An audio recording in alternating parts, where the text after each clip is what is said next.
ఆదికాండం, నిర్గమకాండం, లేవియకాండం, సంఖ్యాకాండం, ద్వితీయోపదేశకాండం, యెహోషువ ఏర్పాట్లు, రూతు, సమూయేలు, 2 సమూయేలు, మొదటి రాజులు, 2 రాజులు, మొదటి దంతలో, 2 దంతలో, ఎజ్రా, నెహెమియా, ఎస్తేరు, యోబు, గణం, కీర్తనలు, సామెతలు, ప్రసంగి, పరమగీతం, యెషయా, యెరెమీయా, ఎలాప, యెహెజ్కేలు, దానియేలు, ఏబులి, ఆమోసు, హోద్యా, ఓనమీక, సోమము, హబక్కూకు, జకర్యా, హగ్గై, మలాకి.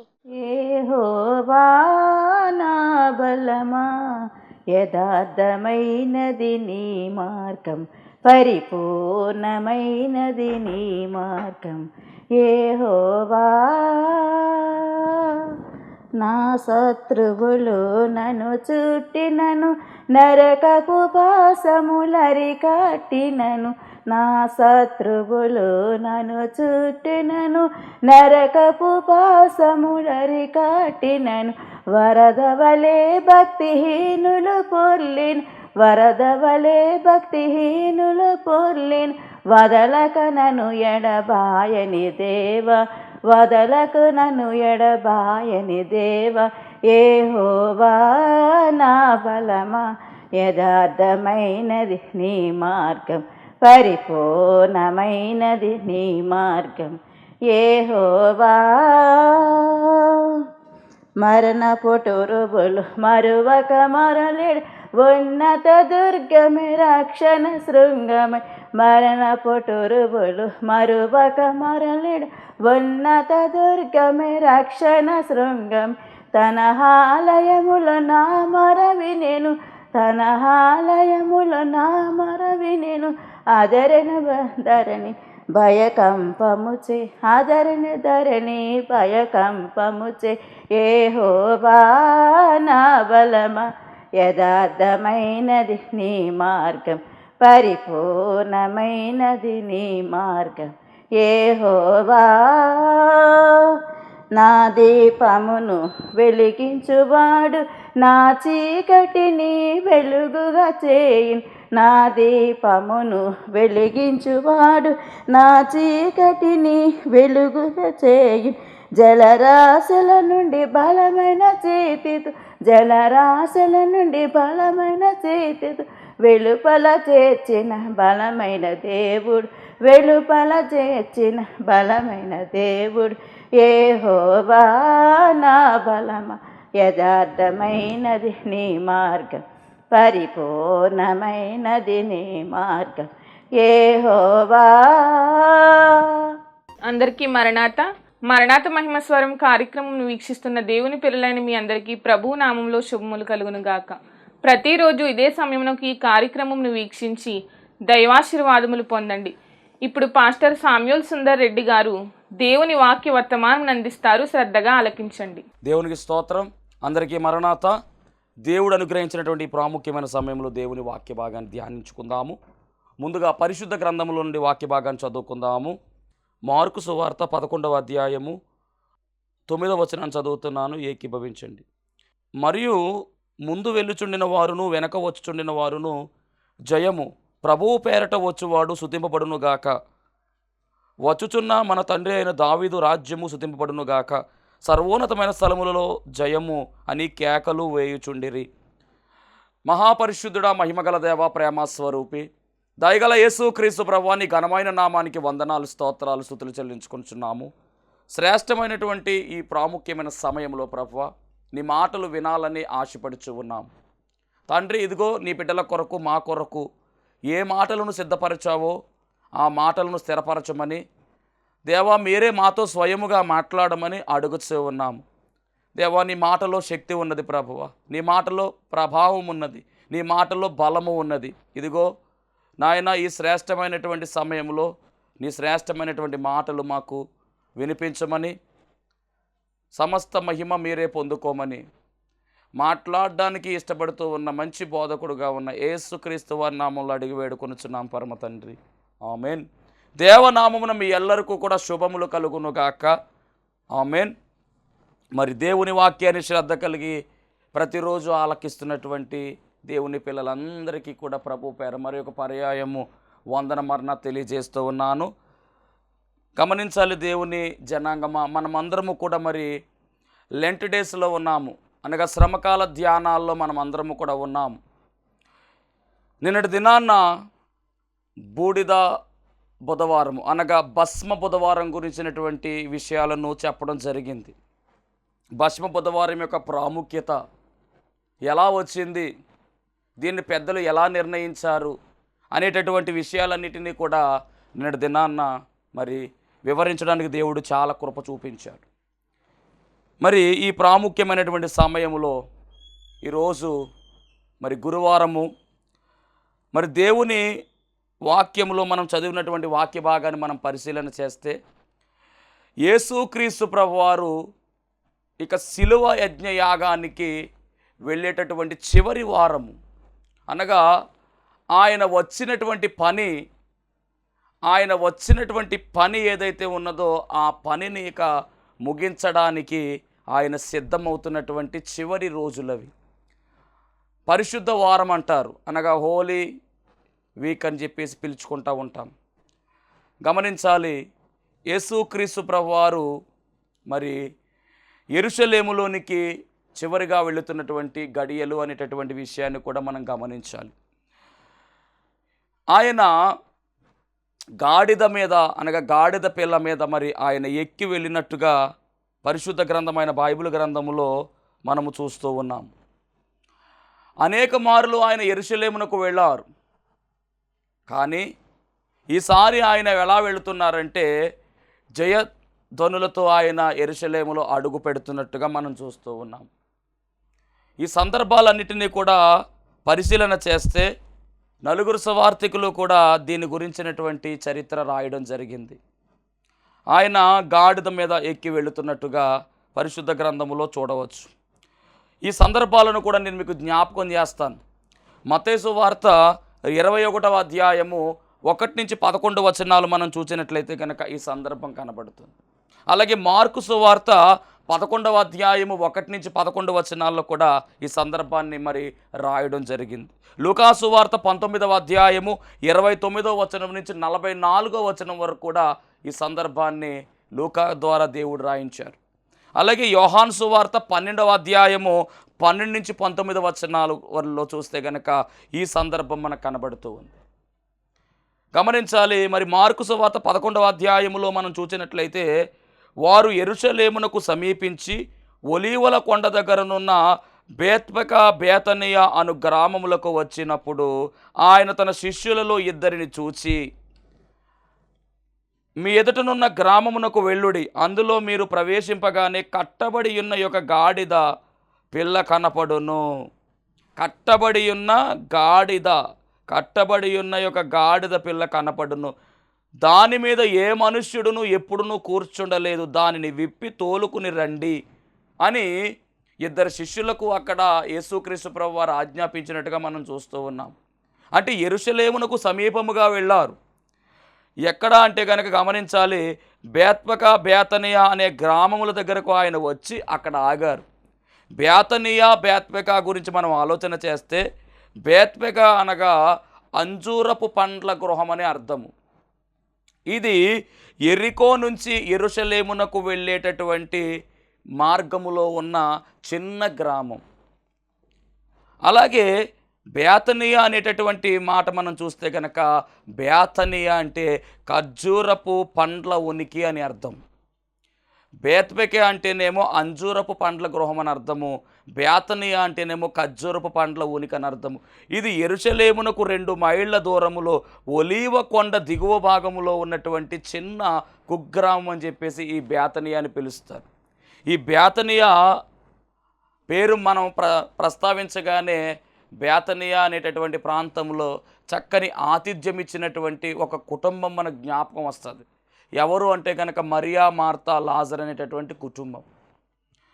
మరి ఇప్పుడు ప్రస్తుతానికి ఈ బేతనియాని ఎలా పిలుస్తున్నారంటే ఎల్ అజియారియా అని పిలుస్తున్నారు. ఎల్ అజిరియా అనేటటువంటి పేరుతో ఇది పిలువబడుతూ ఉంది. దేవునికి స్తోత్రం. ఏదేమైనప్పటికీ బేత్బెకే అంటే ఏమిటో, బేతనియా అంటే ఏంటో మనము తెలుసుకోవడం జరిగింది. ఇప్పుడు యేసుక్రీస్తు ప్రభువారు ఆ ప్రాంతాలకు వచ్చి అక్కడ ఆయన నిలిచి ఇద్దరు శిష్యులను పిలిచి అంటున్న మాట ఏమిటంటే, మీరు తిన్నగా వెళ్ళండి. అలా వెళ్ళినట్లయితే కనుక ఒక గ్రామం మీకు కనబడుతుంది. ఆ గ్రామంలోనికి వెళ్ళండి. అందులో మీరు ప్రవేశింపగానే కట్టబడి ఉన్న గాడిద పిల్ల మీకు కనపడుతుంది. దాని కట్లు విప్పి తీసుకురండి. ఒకవేళ అలా విప్పుతున్నప్పుడు ఎవరైనా మిమ్మల్ని అడిగితే కనుక ఇది ప్రభువుకు కావలసి ఉన్నదని చెప్పుడి. తక్షణమే అతడు దానిని ఇక్కడికి తోలి పంపునని చెప్పి వారిని పంపెను. ఎంత ప్రణాళిక కలిగి ఉన్నాడో యేసుక్రీస్తు ప్రభువారు.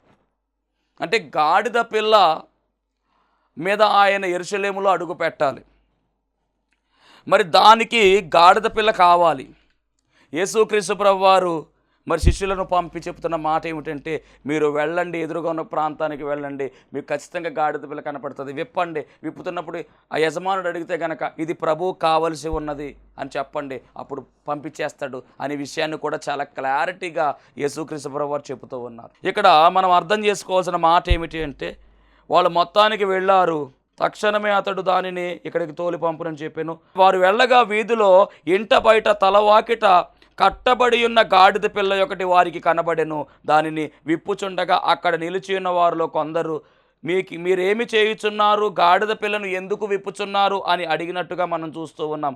అందుకు శిష్యులు యేసు ఆజ్ఞాపించినట్టు వారితో చెప్పగా వారు ఆ గాడిద పిల్లను యేసునద్దకు తోలుకుని వచ్చి వారు పోనిచ్చారు. పోనిచ్చినప్పుడు శిష్యులు ఏం చేశారంటే గాడిద పిల్లను యేసుక్రీస్తు ప్రభువారి దగ్గరకు తోలుకుని వచ్చినట్టుగా మనం చూస్తూ ఉన్నాం. అలా తోలుకుని వచ్చినటువంటి ఆ గాడిద పిల్ల మీద మరి గమనించాలి, బట్టలు వేసినట్టుగా అనేకులు తమ బట్టలను దారి పొడుగునా పరిచిరి. అలాగే 7వ వచనం, వారు ఆ గాడిద పిల్లను యేసునద్దకు తోలుకుని వచ్చి తమ బట్టలు దానిపై వేయగా, అంటే గాడిద మీద బట్టలు వేశారు. అలాగే మరి రోడ్డు మీద కూడా, అనగా వెళ్ళేటటువంటి త్రోవలో కూడా బట్టలు వేసినట్టుగా మనం చూస్తూ ఉన్నాము. అంత మాత్రమే కాదండి, కొందరు తాము పొలములలో నరికిన కొమ్మలను పరిచిరి, మరియు ముందు వెలుచుండిన వారు వెనక వచ్చుచున్న వారు జయమని చెబుతున్నారు. అంటే ఎప్పుడైతే మరి గాడిద మీద బట్టలు వేశారో అప్పుడు యేసుక్రీస్తు ప్రభువారు దాని మీద ఎక్కి కూర్చున్నట్టుగా మనం గమనించాలి. అలాగే ఇంకొక మాట ఇక్కడ మనం ఆలోచన చేయాలి. ఆ గాడిద పైన యేసుప్రభు ఉన్నారు. ఆ నడుస్తూ ఉన్నటువంటి గాడిద క్రింద మరి బట్టలు వేస్తూ ఉన్నారు, రొట్టెలు వేస్తూ ఉన్నారు, అలాగే పొలంలో కొమ్మలు వేస్తూ ఉన్నారు. అంటే గాడిద యొక్క కాళ్ళు పాదాలు నేలను తాకకుండా చక్కగా పెండ్లి కుమార్తె వలె ఆ గాడిద నడుస్తూ ఉంది. పైన ఎవరు ఉన్నారంటే యేసుప్రభు ఉన్నారు. ఇక్కడ చాలా అద్భుతమైనటువంటి విషయం ఏమిటంటే, యేసుక్రీస్తు ప్రభు వారు ఎందుకు ఆ గాడిద మీద వెళ్ళవలసి వచ్చింది, కట్టబడి ఉన్నటువంటి గాడిద ఎందుకు విప్పబడింది. మనం చాలా అద్భుతమైనటువంటి సందేశాన్ని ఈరోజు మనం వినబోతూ ఉన్నాం. ఇక్కడ యేసుక్రీస్తు ప్రభువారు ఇద్దరు శిష్యులను పంపించడం, ఆ తర్వాత గాడిదను విప్పుకొని రమ్మనడం, ఇవన్నీ మనం చూస్తున్నాం. ఎందుకు గాడిద మీద ఆయన ఎక్కి వచ్చాడు, ఇది ఒక ప్రశ్న. అలాగే కట్టబడినటువంటి గాడిదనే ఆయన ఎందుకు తీసుకురమ్మన్నాడు, దాని కట్లు ఎందుకు విప్పించాడు, గాడిద మీద ఎందుకు వస్తున్నాడు ఆయన, ఇవి ఈరోజు మనం ధ్యానించాలి. పరిశుద్ధ గ్రంథమైన బైబిల్ గ్రంథములో పాత నిబంధన ఎలాంటిది అంటే యేసుక్రీస్తు ప్రభువారి యొక్క మరి ఛాయగా కనబడుతూ ఉంది. అనగా పాత నిబంధనలో చాలా ప్రవచనాలు యేసుక్రీస్తు ప్రభువారిని చూపిస్తూ ఉన్నాయి. అలా రాయబడినటువంటి ఒక ప్రవచనము నెరవేరవలసి ఉన్నది. యేసుక్రీస్తు ప్రభువారి గురించి కొన్ని వందల ప్రవచనాలు చెప్పబడ్డాయి. ఆ ప్రవచనాలన్నీ కూడా ఎక్కడా కూడా అక్షరం పొల్లిపోకుండా యేసుక్రీస్తు ప్రభువారు ఏం చేస్తున్నారంటే ఆ ప్రవచనాలన్నీ కూడా నెరవేర్పులు తీసుకొస్తున్నారు. మరి ఆ క్రమంలోనే పరిశుద్ధ గ్రంథమైన బైబిల్ గ్రంథములో జకర్యా గ్రంథము 9వ అధ్యాయము 9వ వచనములో రాయబడినటువంటి ప్రవచనము నెరవేరవలసి ఉన్నది. దేవునికి స్తోత్రం. ఆ ప్రవచనం నేను చదువుతున్నాను, చాలా జాగ్రత్తగా వినండి. జకర్యా గ్రంథం 9వ అధ్యాయము 9వ వచనం, సియోను నివాసులారా బహుగా సంతోషించుడి, యెరూషలేము నివాసులారా ఉల్లాసముగా ఉండుడి. నీ రాజు నీతిపరుడును రక్షణ గలవాడును దీనుడునై గాడిదను గాడిద పిల్లను ఎక్కి నీ యొద్దకు వచ్చుచున్నాడు. మరలా చదువుతున్నాను. నీ రాజు నీతిపరుడును రక్షణ గలవాడునై దీనుడై గాడిదను గాడిద పిల్లను ఎక్కి నీ యొద్దకు వచ్చుచున్నాడు. ఇది ప్రవచనం. జకర్యా గ్రంథము 9వ అధ్యాయము 9వ వచనంలో ప్రవచనం. ఈ ప్రవచనం ప్రకారము ఈ రాజు ఎవరు అంటే యేసుక్రీస్తు ప్రభువారే. ఈ రాజు ఏం చేయాలి అంటే కనుక ఈ గాడిద పిల్లను ఎక్కి యెరూషలేముకు రావాలి. సియోను నివాసులారా బహుగా సంతోషించుడి, యెరూషలేము నివాసులారా ఉల్లాసముగా ఉండండి. అంటే ఈ రాజు గాడిద పిల్ల ఎక్కి యెరూషలేములో అడుగు పెట్టాలి. ఇది ప్రవచనం. ఇది నెరవేరాలి. యేసుక్రీస్తు ప్రభువారు నెరవేర్చాలి. అందుకనే గాడిద మీద ఆయన ఎక్కి వస్తున్నాడు. ఎందుకు గాడిద ఎక్కి వస్తున్నాడంటే అది కాన్సెప్ట్. అద్భుతమైనటువంటి మాట ఏమిటంటే ఇక్కడ ఈ ప్రవచనములో ఒక 3 లక్షణాలు, యేసుక్రీస్తు ప్రభువారి గురించినటువంటి లక్షణాలు చాలా స్పష్టంగా దేవుడు రాయించాడండి. 1 నీతిపరుడుగా కనబడుతున్నాడు, 2 రక్షణ గలవాడుగా కనబడుతున్నాడు, 3 దీనుడుగా కనబడుతూ ఉన్నాడు. అవును, యేసుక్రీస్తు ప్రభువారిని మనం గమనించినట్లయితే ఆయన నీతిపరుడు. ద్వితీయోపదేశకాండం 32వ అధ్యాయం 4వ వచనాన్ని చదివినట్లయితే కనుక ఆయన ఆశ్రయదుర్గముగానున్నాడు, ఆయన కార్యము సంపూర్ణము, ఆయన చర్యలన్నీయు న్యాయములు, ఆయన నిర్దోషి అయి నమ్ముకొనదగిన దేవుడు, ఆయన నీతిపరుడు యథార్థవంతుడు. దేవునికి స్తోత్రం. ఆయన నీతిపరుడు యథార్థవంతుడు. అవును, నీతికి రాజుగా ఆయన పిలవబడ్డాడు. షాలేము రాజు అనగా మొదట నీతికి రాజనియు, తరువాత సమాధానమునకు రాజనియు ఈ మాట మనం చూస్తూ ఉన్నాం. ఆ యేసుక్రీస్తు ప్రభువారే షాలేము రాజు. కాబట్టి నీతి ఆయన యొద్ద ఉన్నది. నీతిమంతుడుగా ఆయన కనబడుతూ ఉన్నాడు. 1 యోహాను పత్రిక 3వ అధ్యాయం 7వ వచనంలో కూడా ఈ మాట మనం చూస్తాం. చిన్నపిల్లలారా, ఎవరిని మిమ్మును మోసపరచనీయకుడి, ఆయన నీతిమంతుడై ఉన్నట్లు నీతిని జరిగించు ప్రతివాడు నీతిమంతుడు. ఎవరు నీతిమంతుడుగా ఉన్నారంటే ఆయన నీతిమంతుడై ఉన్నాడు. అందుకనే మొదటి లక్షణం ఏమిటంటే నీతిమంతుడు ఆయన. మనము కూడా నీతిమంతులుగానే ఉండాలి. 2వ లక్షణం ఏమిటంటే రక్షణ కలిగిన వాడైన. యేసు అనగా రక్షకుడు అని అర్థం. ప్రపంచంలో చాలామంది రక్షకులు ఉన్నారు, కానీ యేసుక్రీస్తు ప్రభువారు ఎలాంటి రక్షకుడు అంటే ఈ ప్రపంచంలో ఎంతమంది రక్షకులు ఉన్నా కానీ ఎలాంటి రక్షకుడు లేడు. దేవునికి స్తోత్రం.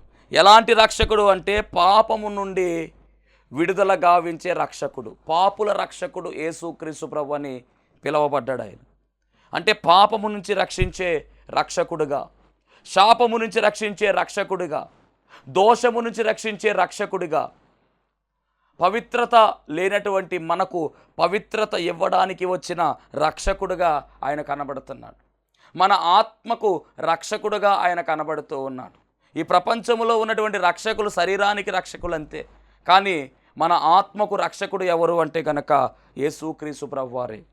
తప్పిపోకుండా మనలను కాపాడుతూ పాతాళములోనికి పోవలసినటువంటి మనలను పరలోకములోనికి చేర్చడానికి వచ్చిన రక్షకుడే ఆయన. కాబట్టి ఈ రక్షకుడు, ఈయనలో ఉన్నటువంటి 2వ లక్షణం ఏమిటంటే రక్షకుడు. కీర్తనల గ్రంథంలో మనం చూసినట్లయితే 3వ అధ్యాయం 8వ వచనములో రక్షణ యెహోవాది, నీ ప్రజల మీదకి నీ ఆశీర్వాదం వచ్చును. అంటే ఈ రక్షణ ఎవరిదంటే యెహోవాది. రక్షకుడు ఎవరంటే యేసుక్రీస్తు ప్రభువారే. కాబట్టి ఎలాంటి రక్షణ అంటే ఇది గొప్ప రక్షణ అనేటటువంటి మాట కూడా పరిశుద్ధ గ్రంథంలో మనం చూస్తూ ఉన్నాం.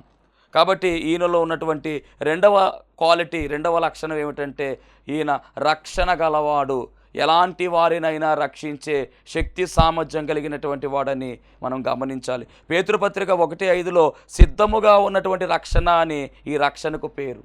హెబ్రీ పత్రిక 2:3లో ఇంత గొప్ప రక్షణను మనము నిర్లక్ష్యము చేసిన ఎడల ఎలాగూ తప్పించుకుందుము అని హెబ్రీ పత్రికలో పౌలు గారు చెప్తా ఉన్నారు.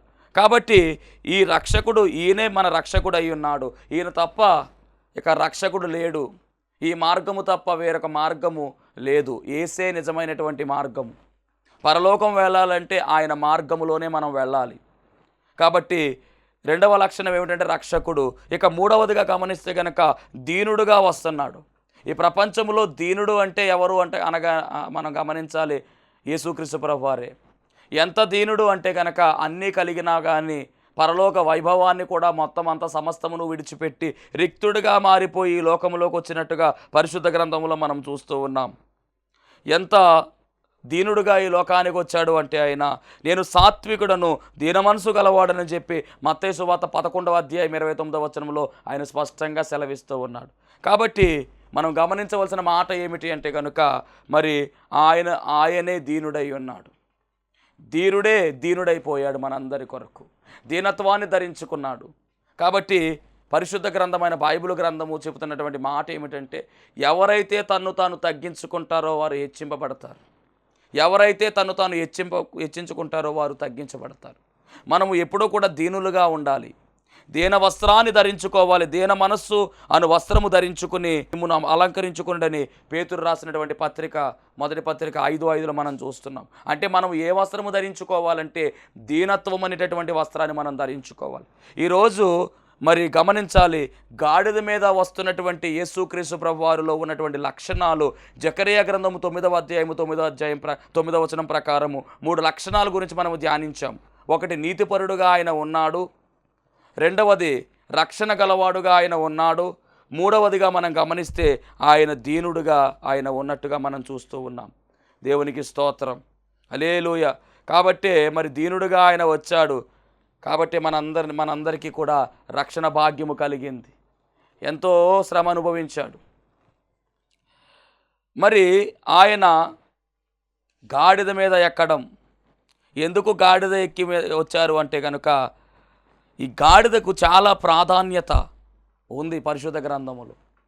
కానీ గాడిదను మనం అందరము కూడా చాలా చులకనగా చూస్తాం. మరి ఇశ్రాయేలీల కాలంలో బరువులను మోయడానికి గాడిదల్ని ఎక్కువ వాడేవారు. అబ్రహాము కాలంలో మనం గమనించవచ్చు, మరి తన కుమారుణ్ణి బలి ఇవ్వడానికి వెళ్ళే సమయంలో మరి వెంట గాడిదలను పట్టుకెళ్ళినట్టుగా కూడా మనం చూస్తున్నాం. కాబట్టి చాలా విలువ పరిశుద్ధ గ్రంథంలో దేవుడు వాటికి ఇచ్చాడు. కానీ సమాజంలో వాటికి ఎలాంటి విలువ లేదు. అందుకే మనం ఎప్పుడూ కూడా ఎవరినైనా తిట్టాలంటే గాడిదాన్ని తిడతా ఉంటాం. గమనించాలి, యేసుక్రీస్తు ప్రభువు వారు దానికి సరైనటువంటి విలువ ఇచ్చాడు. అసలు రాజు అనేటటువంటి వారు ఎలా రావాలంటే రాజులు ఏనుగుల మీద కానీ గుర్రాల మీద కానీ రావాలి. కానీ ఈ రాజు గాడిద మీద వస్తామన్నాడు. విలువలేనటువంటి గాడిదకు విలువిచ్చిన దేవుడిగా మనకు కనబడుతూ ఉన్నాడు. గాడిద ఎక్కిన వెంటనే కింద మట్టలు వేశారు, బట్టలు వేశారు, అలాగే పైన బట్టలు వేయడం జరిగింది. కట్టబడినటువంటి గాడిద విప్పబడి తీసుకొస్తూ ఉన్నారు. అంటే ఈ కట్టబడినటువంటి గాడిద విప్పబడింది. అప్పుడు దాకా అది కట్టబడే ఉంది, విప్పబడింది. విప్పబడినటువంటి తరువాత దాని మీదకు ప్రభు ఎక్కడం జరిగింది. ఎక్కినటువంటి గాడిద ఘనతనందుకుంది, జయమునందుకుంది. అందరూ మరి దాన్ని ఆహ్వానిస్తూ ఉంటే మురిసిపోయింది ఆ గాడిద. ఎందుకంటే పైన ఎవరు ఉన్నారంటే ప్రభు అన్నారు. నేను చెప్తున్న మాట ఏమిటంటే ఈ విప్పబడినటువంటి గాడిద, యేసు ప్రభువును మోస్తున్నటువంటి గాడిద ఎవరో కాదు, మనమైతే చాలా బాగుంటుందని చెబుతూ ఉన్నాను. మరి ఈ గాడిద ఒకప్పుడు కట్టబడి ఉంది, ఇప్పుడు విప్పబడి ఉంది. దేనితో కట్టబడిందంటే కులం అనేటటువంటి కట్టుతో కట్టబడింది, మతం అనేటటువంటి కట్టుతో కట్టబడింది, బంధుత్వం అనేటటువంటి కట్టుతో కట్టబడింది, స్నేహితులైనటువంటి కట్టుతో కట్టబడింది, లోకం అనేటటువంటి కట్టులతో కట్టబడింది. ఇవన్నీ కూడా విప్పబడిన తర్వాత యేసుక్రీస్తు ప్రభువారు మరి ఆ గాడిద మీదకి ఎక్కినట్టుగా, అంటే ప్రభువును మోసే గాడిదగా, ప్రభు యొక్క సువార్తను చాటించే గాడిదగా ఈ గాడిద మారిపోయింది. నిజంగా అలాంటి గాడిదగా మనం ఉన్నట్లయితే ఆ ప్రభువును మోసే భాగ్యము, అనగా ఆయన సువార్తను మోసేటటువంటి భాగ్యము మనకు లభిస్తుంది. నిన్నటి దినాన బుధవారం రోజున మరి మనం గమనించాలి, బుధవారం గురించి మాట్లాడుకున్నాం. ఈరోజు ఆయన ఏం చేస్తున్నారంటే కనుక యెరూషలేములోనికి ఆయన అడుగు పెడతా ఉన్నాడు. ఎలా ఉందంటే కనుక ఇక చివరి ప్రయాణం. ఎందుకంటే ఆయన శిలువ యజ్ఞయాగం చేయడానికి దగ్గర అయిపోతూ ఉన్నాయి, రోజులు వచ్చేస్తూ ఉన్నాయి. చివరిగా ఆయన గాడిద మీద వెళ్ళినట్టుగా ప్రజలందరూ కూడా ఆయనకు జయధ్వనులు తెలియజేస్తున్నట్టుగా మరి చాలా చక్కని నినాదాలు ఇచ్చాడు. అక్కడ ఏమి చెప్తున్నారంటే కనుక ప్రభువు పేరట వచ్చువాడు స్తుతింపబడును గాక, ఓసన్న జయము అనేటటువంటి మాట, సర్వోన్నతమైన స్థలముల్లో జయమని చెప్పి కేకలు వేస్తూ చక్కని ఆహ్వానం అక్కడ మనము చూస్తూ ఉన్నాం. ఎందుకు మనము గాడిదలుగా పిలవబడుతూ ఉన్నామంటే నిర్గమకాండం 13వ అధ్యాయం 13వ వచనాన్ని మనం చదివినట్లయితే అక్కడ చాలా స్పష్టంగా ఉంటుందండి. నిర్గమకాండం 13వ అధ్యాయం 13వ వచనంలో చాలా అద్భుతమైనటువంటి మాట అక్కడ రాయబడింది. ఆ మాటను మనం చూసినట్లయితే కనుక నిర్గమకాండం 13వ అధ్యాయము 13వ వచనాన్ని చదువుకుందాం. ప్రతి గాడిద తొలి పిల్లను వెల ఇచ్చి విడిపించి దానికి మారుగా గొర్రె పిల్లను ప్రతిష్ఠింపవలెను. అట్లు దానిని విడిపింపని ఎడల దాని మెడను విరగదీయవలెను. అంటే గాడిద పిల్లను తొలి గాడిద పిల్లను విడిపించాలంటే దానికి వెల ఇచ్చి దాన్ని విడిపించి దానికి మారుగా గొర్రె పిల్లను ఇవ్వాలి. అంటే అసలు చెప్పాలి అంటే శిక్ష మనకు పడాలి, కానీ మనకు మారుగా ఎవరికి పడుతుంది శిక్ష? యేసుక్రీస్తు ప్రభువారికి పడుతుంది. అంటే గాడిద పిల్లకు బదులుగా గొర్రె పిల్ల వెళుతుంది. అందుకని ఆయన గొర్రె పిల్ల కాబట్టి గాడిద పిల్ల ఎవరంటే మనమే. కాబట్టి మనము గాడిదలుగా పిలవబడుతూ ఉన్నాం. దేవునికి స్తోత్రం. ఈ గాడిదలు ఎలాంటివి అంటే కనుక ప్రభువును మోసేటటువంటి గాడిదలుగా మనం మార్చబడితే చాలా అద్భుతంగా ఉంటుంది. మరి అక్కడ విప్పబడినటువంటి గాడిద వలె మనకున్నటువంటి కట్లను, అనగా కులం అనేటటువంటి కట్టు, మతం అనేటటువంటి కట్టు, చేదత్తాలనేటువంటి కట్టు, లోకం అనేటటువంటి కట్టు, ఇవన్నీ కూడా విప్పబడాలి. విప్పబడితే మనం ఆయన మోసే గాడిదలుగా మార్చబడతాం. అలా మోసేటటువంటి గాడిదలుగా మార్చబడే ధన్యత దేవుడు మనందరికీ కూడా అనుగ్రహించును గాక. ఆమేన్. మహోన్నతుడానికి వందనాలు, స్తోత్రాలు ప్రభువా. ఇదిగో మరి ఈ రోజున తండ్రి లెంట్ డేస్లో అనగా శ్రమకాల ధ్యానాల్లో ప్రభువా మీరు యెరూషలేములోనికి ఏ విధంగా ప్రవేశించారు, జయధ్వనులతో ప్రభువా నాయన మీరు అడుగు పెట్టినట్టుగా తండ్రి మరి భారవాహిక సాధకంగా ప్రభువా నాయన గాడిద మీద మీరు ఎక్కి వెళ్ళినట్టుగా పరిశుద్ధ గ్రంథములో రాసిన మాటలను మేము ధ్యానించాం. దేవా ఇదిగో నిన్ను మోసేటటువంటి గాడిదగా ప్రభువా మేమందరము కూడా పనిచేసే ధన్యత మా అందరికీ దయచేయమని, సమస్తమును ప్రభువా మీ చిత్తానుసారముగా జరిగించి మీరు మహిమ పొందుకోమని, దేవాని బిడ్డలను ఆశీర్వదించుమని యేసు నామములో అడుగుచున్నాం పరమ తండ్రి. ఆమేన్. అందరికీ మరణాత. దేవునికి స్తోత్రం. అందరికీ వందన మరణాత తెలియజేస్తున్నాను. మరణాత మహిమస్వరం అనే ఆధ్యాత్మిక కార్యక్రమాన్ని వీక్షిస్తున్న మీ అందరికీ కూడా మరొక పర్యాయము ప్రభు పేర వందన మరణాత తెలియజేస్తూ ఉన్నాను. మరి ఈ కార్యక్రమము ఎంతో ఆశీర్వాదంగా ఉందని, ఈ కార్యక్రమం ద్వారా ఎన్నో మేలు పొందుకున్నామని మరి మీరు అందరూ కూడా ఫోన్ కాల్ చేస్తూ ఉన్నారు. చాలా సంతోషము. ఎన్నో అద్భుత ఆశ్చర్యకార్యాలు దేవాదేవుడు ఈ కార్యక్రమం ద్వారా జరిగిస్తూ ఉన్నారు. దేవుని నామమునికి మహిమ కలుగునుగాక. మరి మీరు చూస్తున్నటువంటి ఈ యొక్క షెడ్ గురించి గతంలో మీకు చెప్పడం జరిగింది. యజమానుడు మరి దీన్ని బేరం పెట్టారని చెప్పేసి, దీన్ని తీసుకుంటే ఇక్కడ ఆరాధన జరుగుతుంది, లేకపోతే మనం బయటికి వెళ్ళాలనేటువంటి పరిస్థితిని మీకు చెప్పినందుకు చాలామంది మరి సహకరించారు. కొంతమంది మరి అమౌంట్ పంపించడం జరిగింది, అలాగే ప్రార్థన చేయడం జరిగింది. దేవుని మహాకృపను బట్టి పంపించినటువంటి కొంత అమౌంట్ మరి యజమానుడికి కట్టడం జరిగింది. ఇంకా చాలా అమౌంట్ మనము వారికి ఇవ్వాల్సి ఉంది. కనుక మరి ఈ కార్యక్రమాన్ని వీక్షిస్తున్నటువంటి మీకు ఎవరికైనా కనుక ప్రేరేపణ కలిగినట్లయితే కనుక మరి మీ వంతు సహకారాన్ని అందించండి. ఈ దేని సేవకునికి మీ యొక్క సహకారం అందించి ఈ సేవను మరి ముందుకు వెళ్ళేలాగా సహకరించవలసిందిగా ప్రభు పేరు తెలియజేస్తూ ఉన్నాను. మీకు ఎవరికైనా కనుక మరి ప్రేరేపణ కలిగినట్లయితే కనుక స్క్రీన్ మీద కనపడుతున్నటువంటి ఆ నెంబర్కి ఫోన్పే చేయండి, లేదా ఫోన్ చేసినట్లయితే కనుక నేనే స్వయంగా మాట్లాడతాను. మీ సహకారాన్ని అందించండి. ప్రభు పనిలో మీరు కూడా పాలి భాగస్తులు కావాల్సిందిగా ప్రభు పేరు తెలియజేస్తున్నాను. అందరికీ మరణాత.